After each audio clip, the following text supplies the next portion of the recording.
which glitters is not gold, except for the shiny new championship belt. I'm Chris Wolvie, the wrestling blogger who always tells it like it is.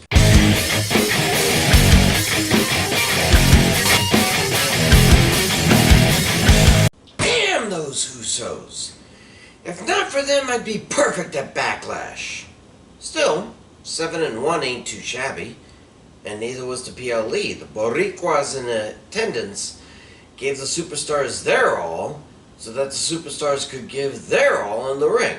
Pleasantly surprised. Way to go, WWE. So now the draft is over and we patiently await the usual post-draft releases, I'd say both Raw and SmackDown are pretty even in talent. The why Bianca Belair and Rhea Ripley haven't swapped titles yet is beyond me. What also bugged me was that Roman Reigns wasn't being forced to give up one of his titles so that both NBC Universal and Fox Disney could have a primary champion on their shows. I mean, I can understand them permanently unifying the tag team titles and letting the champs defend on both shows since, well, there still aren't enough good tag teams for both shows to carry separate champs. But Reigns has been holding the WWE and Universal titles hostage even worse than Brock ever did. Thankfully, I wasn't the only one who felt that way.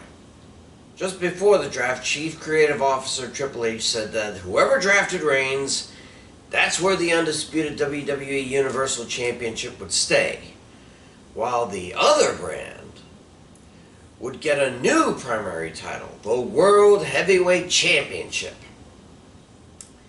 Now, if the title sounds familiar to some of you longtime watchers, that's because the original version was around the WWE back in 2002. Back then, Brock Lesnar was the undisputed world champion and was supposed to defend on both brands, but then SmackDown General Manager Stephanie McMahon arranged it so Brock would only compete on her show, not Eric Bischoff's Raw.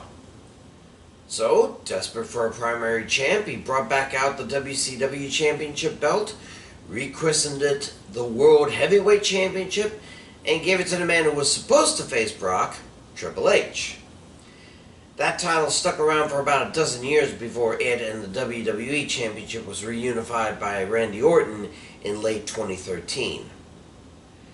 When the brands resplit and the WWE title went again to SmackDown, Raw countered by creating the Universal Championship. And while it served well as a primary counterpart for a number of years, the day Roman Reigns beat Brock Lesnar to unify the titles spelled an end to a primary title on Raw.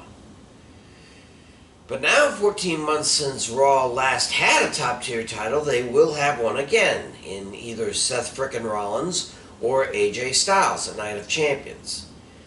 And I gotta say, I'm looking forward to it. I mean, just look at this thing. Not exactly the big golden belt that marked the pinnacle of NWA or WCW before Vince bought it up from Turner, but quite the homage to it. I'm sure that Ric Flair's got to be sitting at home seeing this belt and thinking, yeah, I can see myself with that on my shoulder or around my waist. But the important thing about this belt is that unlike Reigns, the champion will have to strongly submit to the 30-day defense clause. They will have to defend it on Raw, at a PLE, or even at a house show every month or lose it. Also, unlike Reigns, the champion will be truly respected for not sitting on the title thanks to a contract renegotiation. It may not be the one true primary championship that has been around for over 60 years, but it's the champion that makes the title, not the other way around. And the World Heavyweight Champion will be someone to be proud to watch defend their title over and over. Now, I'm not sure if you caught that I said the title will be on Raw no matter who wins. Well, I suspect that if Styles does win, he'll immediately be transferred back to Raw and, with a trade, maybe bring the OC and Meechin with him. If Rollins wins, No issues.